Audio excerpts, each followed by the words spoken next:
Olá, amigos da Rede Municipal de Altamira, do 9º ano. Eu sou o professor Hugo, professor de História, e hoje nós vamos estudar juntamente com vocês a Primeira Grande Guerra Mundial, ok? Seja bem-vindo para mais esse encontro nesse dia, beleza? Hoje trataremos sobre a Primeira Grande Guerra Mundial, um dos conflitos que envolveu a maioria das nações na época, né? O conflito armado se deu no início do século XX no território europeu. Esse conflito envolveu grande parte dos países do mundo e marcou o início de um período de avanços tecnológicos que surgiram durante esse período da guerra. Tá? Vamos estudar as possíveis causas desses conflitos, que foram, entre outros, e mais aqui nós vamos destacar a disputa, tá? A disputa por mercados internacionais, atrito entre as grandes potências por causa de questões coloniais, e também vamos ter ali o caso da França, juntamente com a Alemanha, que já haviam tido uma guerra por questões territoriais pelo território da Alsácia-Lorena, que era e é até hoje uma região na Europa que é rica em carvão e ferro. E por conta dessa riqueza mineral, né, a França invade esse território alemão, toma para si, e isso fica como uma rixa histórica, que vai ser um dos fatores que vai desencadear esse primeiro conflito chamado de Grande Guerra Mundial, beleza? Então, o estopim para esse grande conflito, tá? Ele ocorre no momento em que o assassinato do arquiduque Francisco Ferdinando e sua esposa Sofia, no dia 28 de junho de 1914, tá? O autor do crime vai ser um homem chamado Gravillo Príncipe, participante de um grupo nacionalista intitulado Mão Negra. Ele assassina o príncipe, sua esposa, e então ali vai ser o estopim para o grande conflito que vai se dar.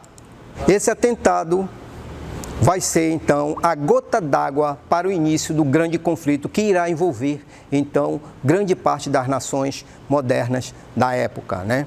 A prisão de Gravillo Príncipe vai fazer com que esse ato vai ser o estopim, então, para o grande conflito, né? O assassino, ele é preso no momento. Os países que já estavam armados e preparados para a guerra, tá? Isso tudo sob muito sigilo, as potências reuniram-se em blocos, tá? E era a preparação para o grande conflito mundial. O mundo esperava uma guerra rápida, mas essa guerra não aconteceu de forma tão rápida como eles queriam, tá certo? Vai se formar o grupo da Tríplice Entente, que era constituído pelo Império Britânico, pela França, pelo Império Russo, né? E o Império Russo vai entrar no conflito, mas vai permanecer até o ano de 1917, correto? Por conta de que na Rússia vai se dar a Revolução Francesa, que será tema de um próximo encontro nosso, tá? E nesse momento, quando sai o Império Russo do primeiro conflito mundial entre os Estados Unidos, a partir do ano de 1917, compondo-se então aí o primeiro grupo, tá? De grupos que vão participar desse conflito. Esses são os líderes, tá certo? A Tríplice Entente, tá? E o segundo grupo é as potências centrais. Esse segundo grupo vai se intitular Tríplice Aliança, que é constituída pelo Império Alemão, pelo Império Austro-Húngaro e o Império Turco-Otomano. Esses dois grupos antagônicos vão entrar num conflito por questões territoriais, e essas questões de briga, de luta entre as nações sempre vai se dar por aquilo que o outro tem a oferecer em termos de matéria-prima. Sempre nesse contexto. Aí você tem, então, um mapa, né, onde mostra a influência, né, desses impérios, como vai se dar esse conflito quando os dois blocos vão se confrontar, e os Estados Unidos entra no conflito direto. Por quê? Porque ele havia patrocinado esse conflito, ele fornecia todos os insumos, todo o instrumento bélico para os seus aliados na Europa, no caso a França e a Inglaterra, seus principais aliados, e ele percebe que esse investimento de fornecimento de mercadoria bélica para esses dois países estava comprometido, porque numa iminência de perda de guerra, ele perderia então seus lucros. Então ele resolve entrar na guerra a partir do momento em que o bloco constituído pelos impérios húngaro, ali e otomano vão afundar o navio de guerra americano, tá certo? Como vai se dar esse desenvolvimento desse conflito? As batalhas desenvolveram-se principalmente no uso da tática chamadas de trincheiras. O que eram as trincheiras? Eram os locais onde os soldados ficavam, muitas das vezes, centenas de dias ali entrincheirados, onde cavavam valas e ali se protegiam do inimigo, lutando pela conquista diária de pequenos pedaços de terra ou território, avançando bem lentamente. Isso quando o inimigo facilitava o seu avanço, né? Eles conviviam diariamente ali com a fome, com a doença. Os soldados ficavam muitas das vezes entrincheirados em trincheiras, né? Lutando pela conquista de pequenos pedaços de território. Conviviam ali com a fome, as doenças, também eram usados gases químicos. Naquela época, já na Primeira Guerra, era chamada Guerra Química, né, onde os alemães passaram a usar em larga escala o uso do gás, né, mortal e então, naquela época já existia essa tecnologia como existe nos dias de hoje. Nos combates também houve a utilização de novas tecnologias bélicas, né, novos armamentos. No caso, por exemplo, em 1914, ali, já havia os aviões que foram usados como máquinas de guerra, né? Enquanto os homens lutavam nas trincheiras, as mulheres, né, nas cidades, nas fábricas, trabalhavam na indústria bélica para produzir o material necessário para o fronte, né? Muito bem. Nós percebemos então ali que enquanto estavam entrincheirados, eles conviviam com as maiores dificuldades, né? Como ratos, parasitas, lama, pó, frio, com calor, conforme a época do ano, já que foram 4 anos de conflito. Você pode imaginar aí, então, a situação daquela época. Eram protegidas por grandes redes de arame farpados e por muitos homens armados com metralhadora. A metralhadora foi uma arma, foi largamente usada pela sua capacidade letal, tá certo? Os avanços dos inimigos era retido pelo uso de arame farpado, era uma tática, né? Ou seja, eles faziam as valas, colocavam dentro, eram as trincheiras e colocavam adiante uma rede de arame farpado para evitar o avanço da tropa inimiga, né? As infantaria eram armadas com muitas metralhadoras, como eu falei ainda há pouco, que era uma arma letal, né? Pela capacidade de fogo que possuía, né? De eliminar o inimigo à distância e com vários disparos automáticos simultaneamente, e isso vai acontecer que, a partir de 1915, os alemães começaram a usar o gás tóxico, uma poderosa arma também química, que hoje as nações têm até tratados internacionais para evitar o uso desses elementos numa guerra, né? A alimentação desses soldados era feita à base de carne, vegetais, né? Enlatados e biscoitos. Assim a gente tem uma noção de como eles sobreviviam durante a guerra. O que vai acontecer com os Estados Unidos? Os Estados Unidos fabricavam esses alimentos, forneciam combustível, né, produtos industriais, máquinas para a França, a Inglaterra, tudo pelo sistema do crediário, vamos assim dizer, tá? Eles forneciam agora para que eles pudessem pagar depois do conflito.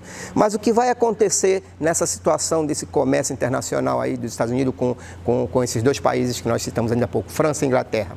Com o passar do tempo, a situação ficava pior. Tá certo? A destruição era iminente, fome, miséria e matança, né? E os Estados Unidos começaram a temer que a França e a Inglaterra não pagassem esse material fornecido. E aí já tinha uma dívida de 2 bilhões de dólares envolvido. Preocupados com o possível não pagamento da dívida, os americanos incentivaram a entrada do país na guerra, ou seja, os interessados, os grandes industriais, né, os grandes empresários da indústria bélica se preocuparam. Então, forçou o governo americano a entrar no conflito. Isso vai acontecer em março de 1917, quando os alemães afundaram alguns navios americanos que iam comercializar com a Inglaterra. Esse fato vai ser preponderante para que os Estados Unidos tomem a decisão de declarar guerra, então, a tríplice aliança lá dos inimigos da França e da Inglaterra. E, por conseguinte, agora vão ser também inimigos dos Estados Unidos, tá certo?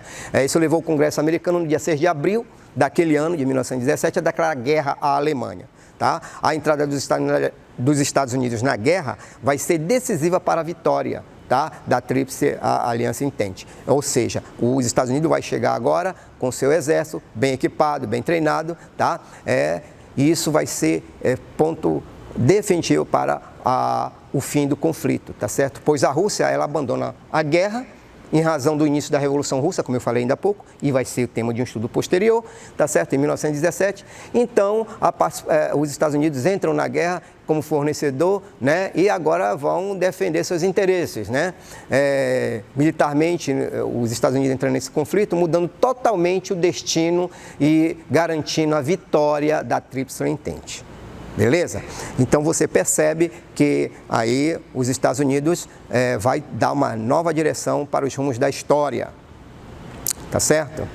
O presidente na época dos Estados Unidos era o Wilson. Em 1918 levou suas ideias ao Congresso chamando o programa dos 14 pontos. Ele vai elaborar um plano de guerra, vai apresentar ao Congresso, o Congresso vai dar aprovação e os Estados Unidos entram no conflito e determinam o conflito aí com vitória, então, para os aliados, tá, dos Estados Unidos. Como vai ser o resultado desse conflito? O que vai ter como consequência? Aí nós vamos perceber que os perdedores tiveram que assinar um tratado chamado Tratado de Versalhes, que é assinado na cidade de Versalhes. Tá? A Alemanha teve seu exército reduzido, a sua indústria bélica foi controlada pelos vencedores, pela França, pela Inglaterra e pelos Estados Unidos. Né? Os perdedores tiveram que devolver à França, ou melhor, a Alemanha, que era líder daquele grupo, ela teve que devolver a região da Alsácia-Lorena, lembra? Que eu falei ainda há pouco, né? Teve que devolver para a França, tá certo? Teve que pagar o prejuízo da guerra aos países vencedores. Olha que situação econômica vai ficar a Alemanha e os outros derrotados. Isso é um pano de fundo para o próximo assunto, que será a Segunda Guerra Mundial, que será motivo de uma outra aula, ok? Por enquanto nós vemos que o resultado desse primeiro conflito vai resultar em 10 milhões de mortos, tá? E milhões de feridos, destruição da produção agrícola e industrial e muito prejuízo econômico. Percebam que o prejuízo numa guerra é tremendo. Então você tem aí um vislumbre de como se deu e como foi o resultado do primeiro conflito mundial. Tá certo? E por fim, vamos tratar agora sobre a situação pós-conflito.